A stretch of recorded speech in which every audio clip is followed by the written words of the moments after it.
right, horror fans, welcome to Universal Horror Unleashed. I, of course, am your host, Dave Solo, and I am joined by a gentleman who I could talk to all day, every day, and I know you're going to find him as equally engaging. It's Mr. Aaron Sagers, Paranormal Caught on Camera, 28 Days Haunted. You are a paranormal journalist, you're a TV personality, you do it all. And a horror nerd, and an Orlando native steeped in Universal and Halloween Horror Nights since I was a little kid, since pretty much the beginning. So, spooky nerd and spooky explorer. Well, from one spooky nerd to another, I really appreciate you taking the time to sit down with me today. Dude, I'm stoked. I mean, honestly, any chance I have to talk about the things that I love with a fellow nerd, I'm on board. Sign me up. Well, we're going to talk a lot about what you do because it's super interesting, and I love what you do. I'm hooked on these shows, and I love your social media presence too. You go all over the world. You do all kinds of really neat stuff, from investigations to taking people with you, and I want to get into all of that. But first, we're here because of Universal Horror Unleashed in Las Vegas, and what an experience Universal Horror Unleashed is. And I know that you're familiar with the Texas Chainsaw Massacre and Universal Monsters and The Exorcist Believer. And you also love Halloween Horror Nights. So you've even, walked through Scarecrow the Reaping while it was here. So how excited are you about Universal Horror Unleashed?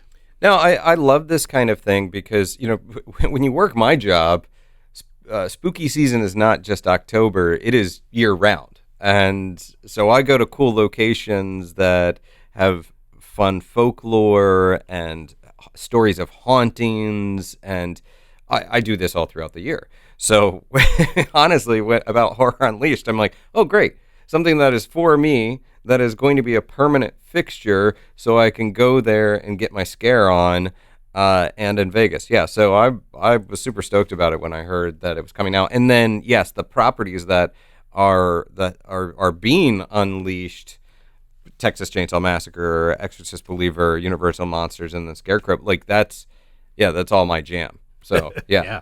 Well, there's so many paranormal elements to Universal Horror Unleashed as well. Not only the Exorcist Believer, but there's so many things happening around that warehouse, and I think it's definitely up your alley.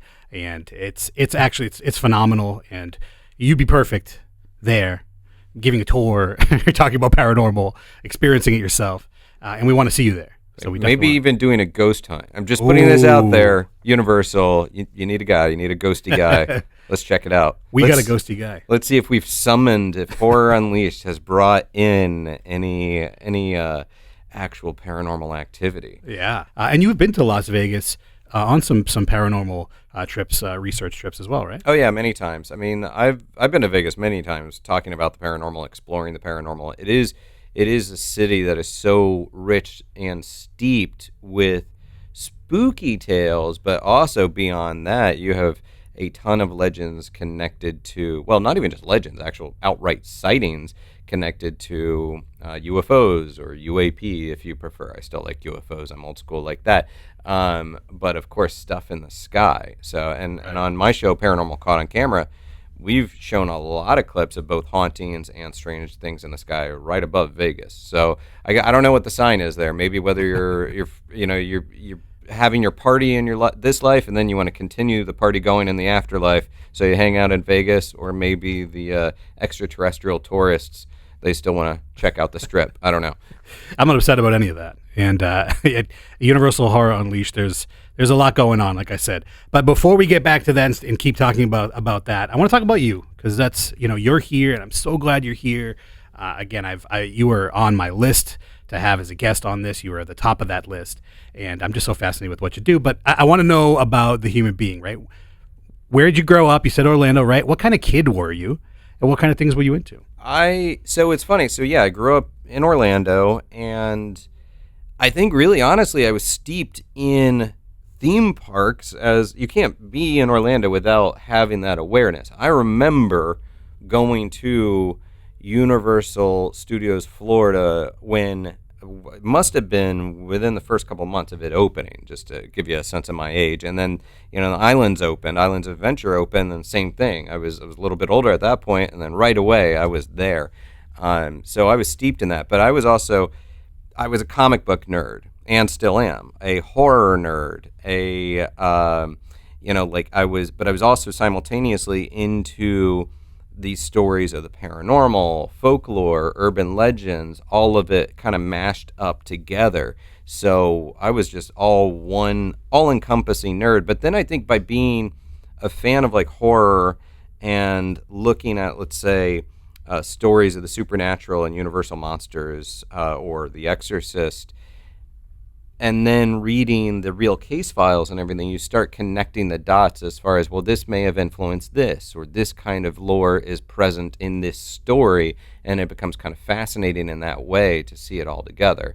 And I also think, like, I occasionally call myself like Odd Serling because I'm kind of moving through the world as a host and journalist and also explorer talking about all this strange stuff.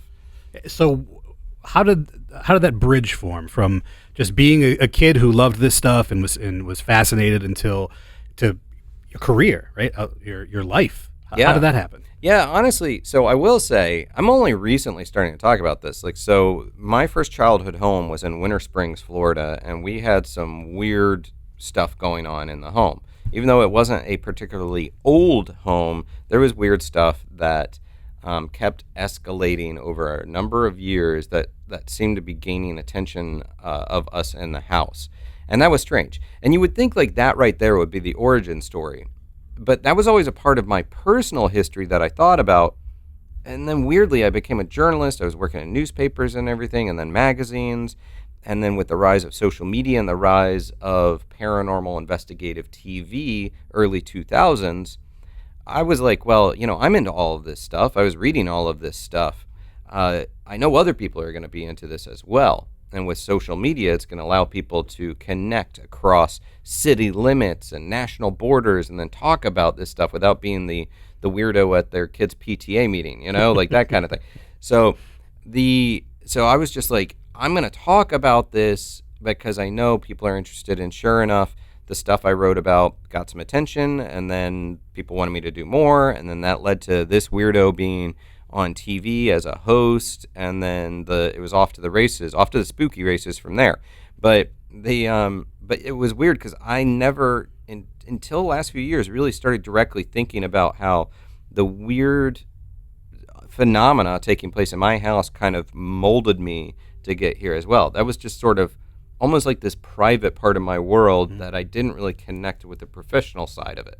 I don't know if that makes sense, but yeah, so only recently am I starting to talk about the spooky side of my own life. Well, that makes perfect sense. And so what was it like as a journalist who wasn't yet known as the paranormal spooky guy journalist, but having that as your passion? What was that like? Was it difficult at times? Well, so I was, especially in the early, I mean, I can work through mainstream media, but in the early days, there was still a little bit more of a stigma attached to it. So, some people thought it was a little bit odd. However, that was mainly in the form of some of the suits, the people that don't get it. And I think that's something that a lot of us out there that are fans know what that's like, if someone else doesn't get what you're into. But the fact of the matter is, like, as both a journalist, whether you're talking about, local roads and taxation or talking about ghost stories, you set yourself up at a bar, a coffee shop, a social gathering, people are going to start talking about these topics. And you wait there long enough, people are going to bring up strange urban legends and stories. And if, as a good journalist, you're asking the right questions and you're open and you're curious without judging, you get a bounty of very cool tales and people that have some sort of stake in these stories, even if they themselves may not believe. It's kind of like a classic refrain. I've met so many people that say, I don't believe in any of this stuff, but there was this one time. Right. And I love that because I'm like, oh, okay, we got him. Hooked him, So, yeah, from the journalistic side of things, people have stories to tell. And if you're willing to listen, you're going to get some weird stories. It was really only some of the powers that be that were sort of shy to look at that, or maybe shy about what I was bringing to the table. I think it's changed a lot, though. Absolutely. And if you look at Universal Horror Unleashed, one of the four houses is the Exorcist Believer, based off of the great Blumhouse film. Mm-hmm. And I think that goes to show you, with certain a number of allotments, that is one of them.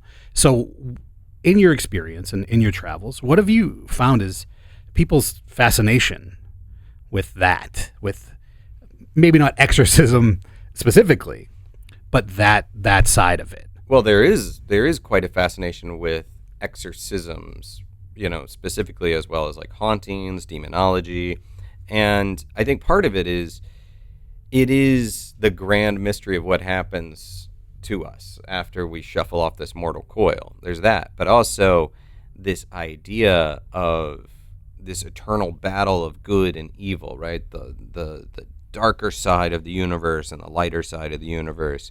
So people are always kind of fascinated by that. And there's something taboo about the evil elements, the things that bring about an exorcism. So people are very much attracted to that. And we also like a good scare. I mean, for me, man, so I was raised Catholic, and the original Exorcist film was sort of the biggest boogeyman out there. Like, I would, Jason Voorhees loved, I love Friday the 13th.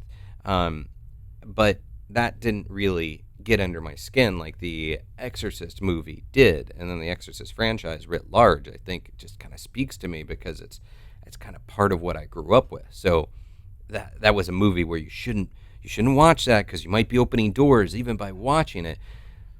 But then as a slightly rebellious kid, you're also like, yeah, but I want more. And then I think, like, with The Exorcist Believer, it just shows that fascination continues and people remain interested in sort of that darker, taboo, forbidden side of the, of the afterlife, and the supernatural. So, yeah. And I remember watching 28 Days Haunted.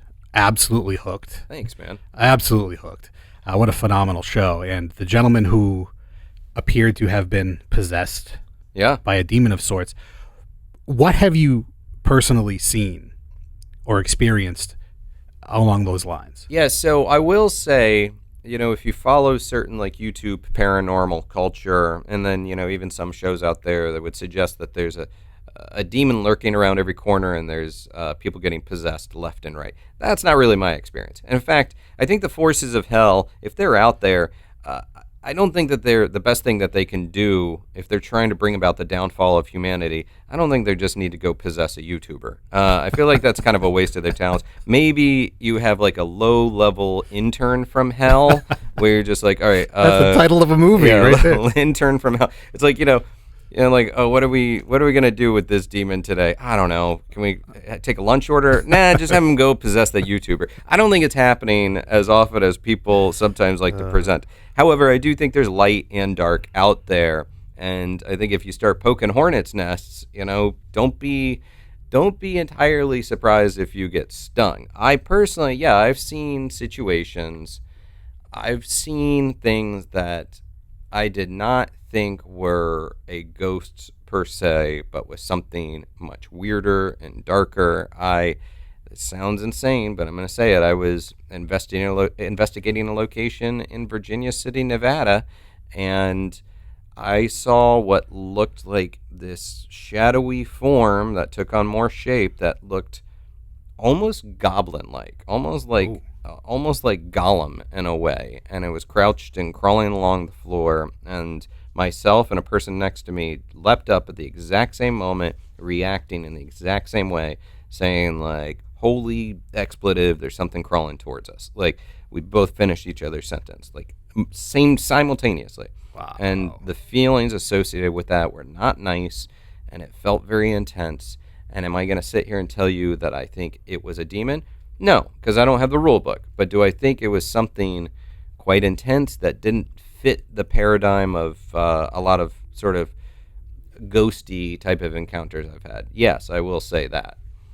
And how active are you in these investigations? Are you doing them monthly?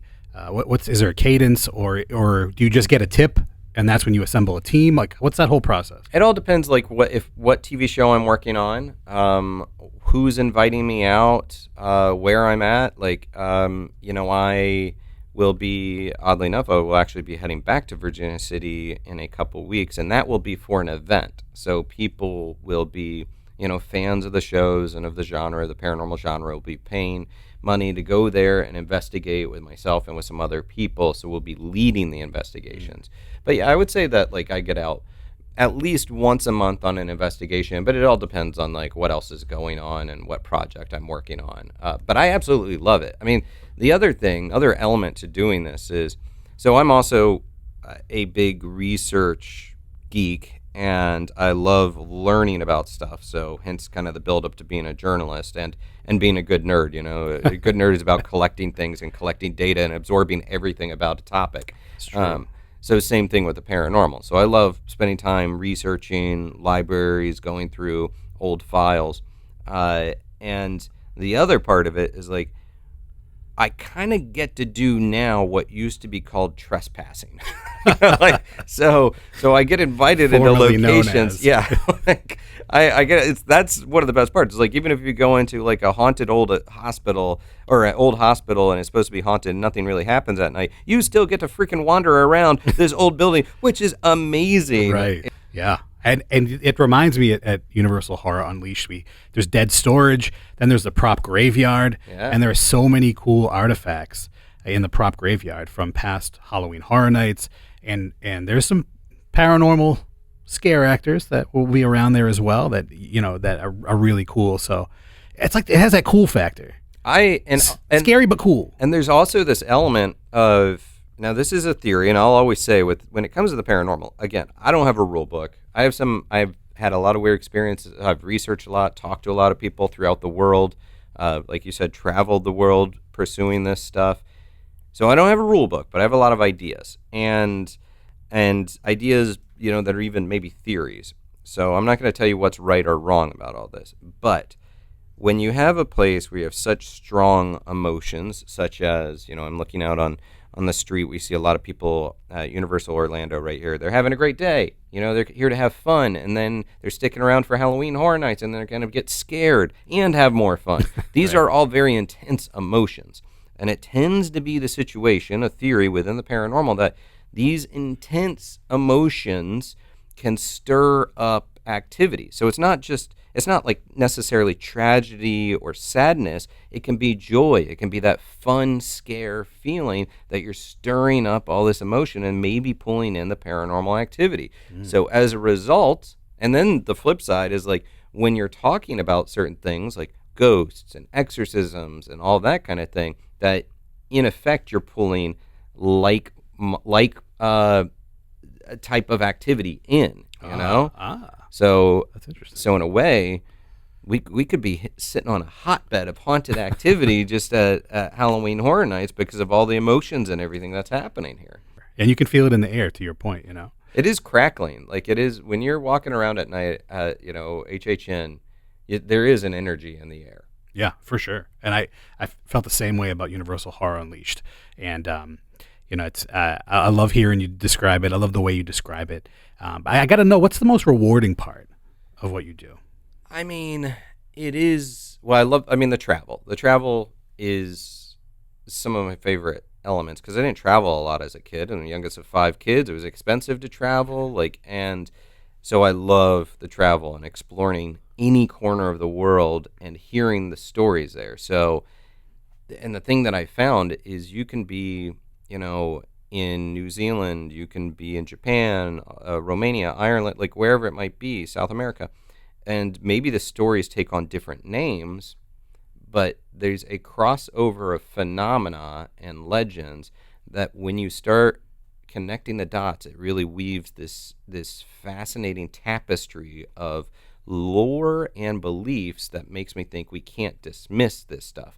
So one culture's werewolf type of creature could be another culture's skinwalker type of creature, and that's really cool when you start putting that all together. So that's really rewarding, and honestly, just communicating with people and hearing their stories, I love it. Like I can't get enough of it.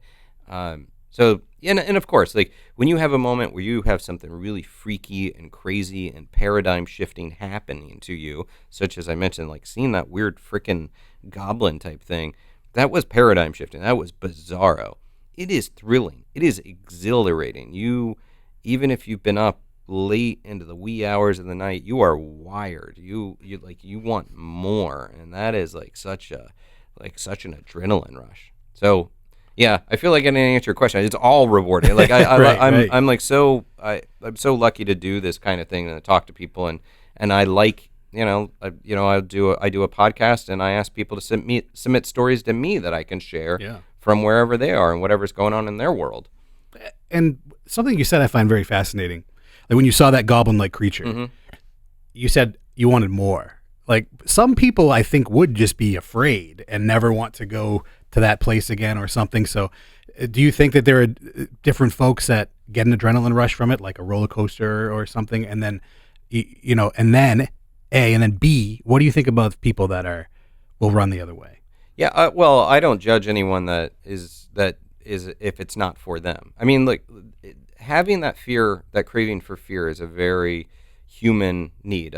There's a sociologist by the name of Dr. Margie Kerr. She's looked into the science of fear and like what's happening with our brain when we're going through haunted house attractions, and it's necessary. It's like giving us a way to like experience that fear response in a safe environment, and that's really cool. Now, when you go into a paranormal location, it's a little bit different because you're perhaps encountering something that is next level that could maybe harm you in some cases, and that's an interesting thing. So if people feel like they need to get out of that situation, I totally respect it. For me, I really don't think most stuff is out there to harm you. I think most of the type of paranormal activity that we encounter that we say is angry or evil, I think it's a issue of being misunderstood. It's sort of like if I'm in the water and I'm in the water, shark's in the water. In those instances, that shark is a big scary thing, even if the shark is just doing its own thing. Right, being a shark. Yeah, it's just being a shark. So maybe I'm the one maybe it's me that's kind of misreading the situation. And even with that freaky goblin thing, even though I felt these intense situations, intense emotions in that situation, my response was like, okay, like, feels like this is not cool. Like, you're not cool with me, but why? What's going on here? Let's all be cool together. You know, like let's be, three little Fonzies. And what's Fonzie like? He's cool. Like, so let's not, automatically jump to conclusions about this. So I try to take that approach, but for some people, if they need to get out of there, that's totally okay. Yeah. I like how reasoning was your superpower in that moment. I'm going to reason with the goblin. I mean, and we're gonna. That's a great approach. Check it, but it's like checking your fear, like the reality of your fear. I mean, we do that. Like that's how we're able to survive going to like haunted house attractions. Yes, is that we know that, hey, I'm gonna get scared. I might even get scared a lot, and I might want to run away. But at the end of the day, I'm gonna go through that exit, and it's all gonna be good. I'm gonna have that rush. Yeah. And then it's all gonna be good. And I try to think about that with when I'm getting freaked out or startled, and I do get freaked out and startled. I don't want anyone to think like I don't. I do. In fact, I can, even with this deep voice, unleash a very high pitched yelp when I get freaked out. One time, I unleashed something that sounded like Krusty the Clown in a way of like both giddiness and startled, like like I didn't even know what was coming out of my mouth. That I do get startled, so I don't want anybody to think that doesn't happen. No, fear. I love what you said. Fear in the controlled environment. Yeah, and that's what Universal Horror Unleashed is. You go there. It's very difficult to quote unquote get me, but they got me a few times there, and I do like that rush, but in the safe, controlled environment, I think I like how you said that. That's important. And I absolutely love it when I am got while I'm going through a haunted house. Right. I love that experience. And yeah, it's not like I'm too good for it, but it is sometimes hard to get me. Yeah. I think part of it is because I'm walking through, and even when someone's jumping out at me, I'm like, that that's a gorgeous makeup job, prosthetic, like the Right. set design. I'm going through being like, oh, this is just so pretty. Like, this Right. is so cool. And I've got a big grin on my face. Yeah. Not in a challenging way, not in a like I'm too cool for school way, but like, this is heaven. Yeah. This is so cool. Well, you get it. And you know, the trolls came after me because I described this experience as beautiful, that Universal Horror Unleashed is beautiful. And the trolls came out in full force. But you get it. And I think us geeks, our horror geeks, we get it. It can be beautiful. And that's okay. It certainly can. Even with, so it's funny, like, I love supernatural horror, and yet one of the most unsettling movies that I saw when I was younger was Texas Chainsaw Massacre, and now it remains one of my favorite movies because of how powerful and striking it is. And even going through, out of all of the houses at all of the areas at Horror Unleashed, I would say Texas Chainsaw Massacre is the one that will give me the most pause. I'm going to do it, of course, and do it multiple times, but it'll give me the most pause because that is a film that, man, it got to me early on, and as much of what you don't see as what you actually do see. That's the magic of that movie. So I'm willing to bet that that's the one that's going to get me. I'm going to walk through, and I'll still find the beauty in it, and I will say this is amazing because I feel like I'm walking through the movie. But it's probably going to get me. Oh, yeah. There's one scare in there that I did not see coming. Yeah. I'll just tell you, and it's fantastic. And that leads us right into what I wanted to do next, is talk about some of the things you can experience at Horror Unleashed, and just give me a sentence or two, what pops in your head. You just talked about the Texas Chainsaw Massacre, so we're good there. So how about Scarecrow the Reaping? Classic, as far as combining great folklore. I mean, just great kind of urban legend, like the creepy cornfields, the scarecrows that come to life. It's just something that we innately all understand, like we sense it in our bones. So it's kind of classic, but also amping it up multiple notches to bring it into now. So I love it. It's like that combination of folk horror and supernatural all together with such a cool villain. And yeah, so I will say, even in Wizard of Oz, when I saw that like on TV as a kid, and they would show it like, I don't know, every Christmas or whatever, I don't know, the Scarecrow was always the one where I'm like, I don't know that I trust that guy. He looks a little shady, that Scarecrow. Yeah. Scarecrow the Reaping is amazing. And Nate Stevenson told me how he got to finish the story. Yeah. And create a grand ending, and boy is it. Of course, classic Universal monsters. Just my happy place. That's how I would describe it. I'm such a devotee of Universal monsters, and I love the Monster Rally. I love putting them all together, and I'm just so thrilled that we are living in an era where that is happening, that it's really being a lot of care being taken to show love and appreciation towards these properties. So yeah, just happy place, and like dreams fulfilled, I think, on that one. And we're talking about since the 30s. Like, they're multi-generational, they're timeless, and to your point, I love it too that they're still getting the nod. Yeah. And if I don't know if you're allowed to say, who's your favorite monster? It's like choosing a favorite kid, right? Parents do not have favorite kids. Yeah. I said that on the Discover Universal podcast, but Frankenstein's monster, Yeah.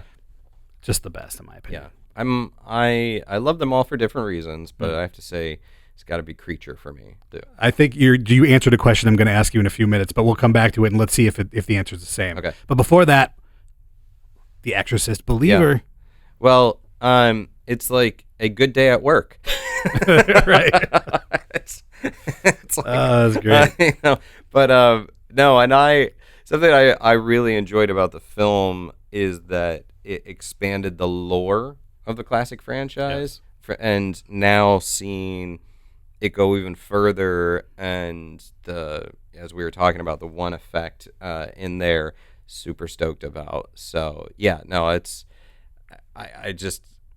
I'm excited to see what happens there, and yeah, it's a good day at work. Yeah, for sure. And now I want to ask you just some fun questions, some some hypotheticals. These have all been fun questions. I mean, this is like me. We get to talk about horror and spooky things. Yeah, these are fun talks. Right. But this is a hypothetical that you really got to put yourself in a situation. So the Sawyer family, from the Texas Chainsaw Massacre, they found a way to capture you. You were in the basement. Mm-hmm. How are you going to escape?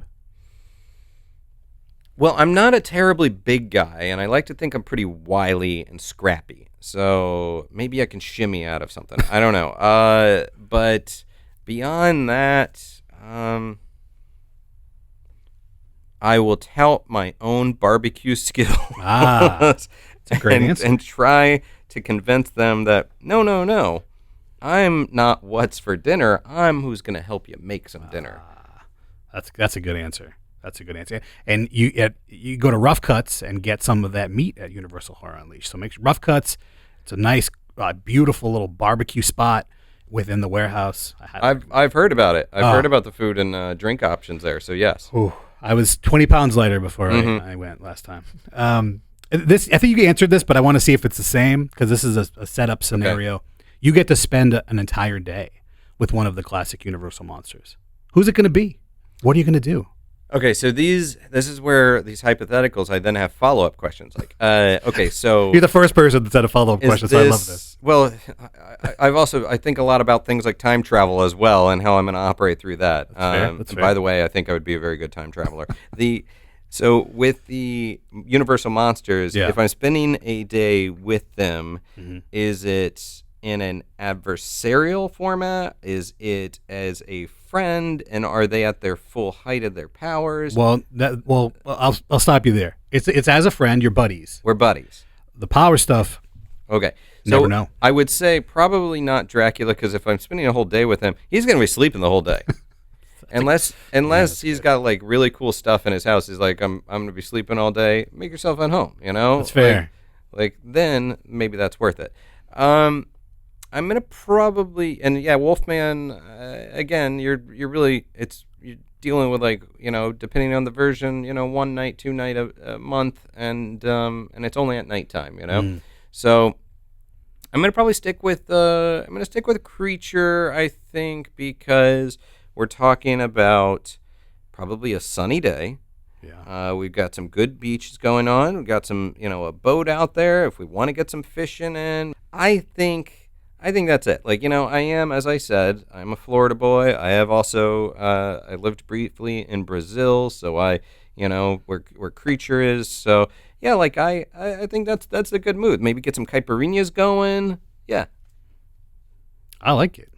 You got to think about the weather, you know? Yeah. Well, and the Dracula answer was fantastic. Because some people have said Dracula.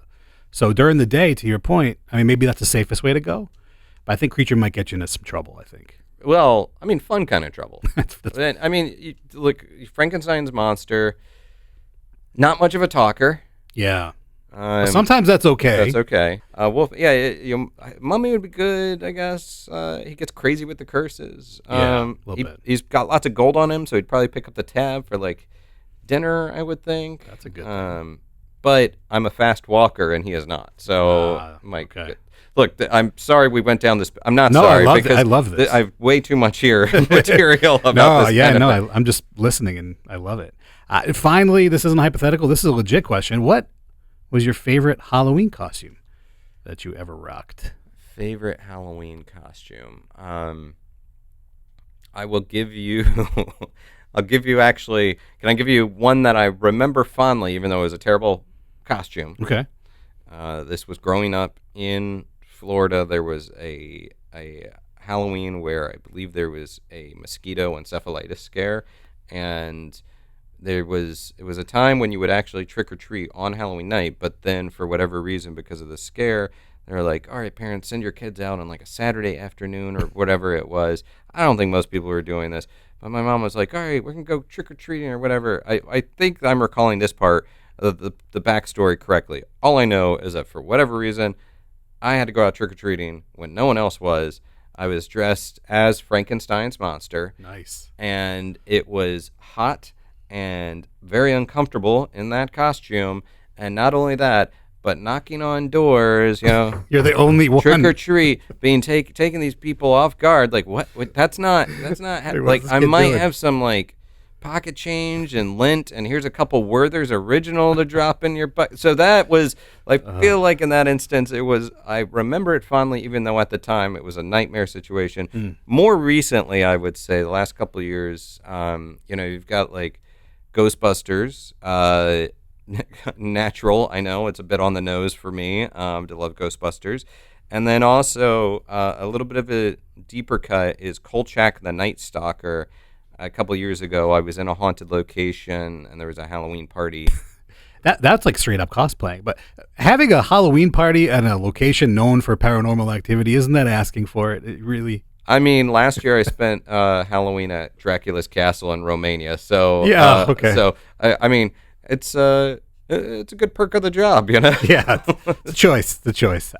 And speaking of choices, you all have choices to watch some amazing, entertaining programming. Where can everybody find you? Where can everybody see you? Well, first off, thanks so much for having me on. I love just nerding out about this. And yeah, so we Paranormal Caught on Camera. We just got greenlit for our new season. So I believe that's season 10. We're filming right now. So check that out because the other episodes are still airing.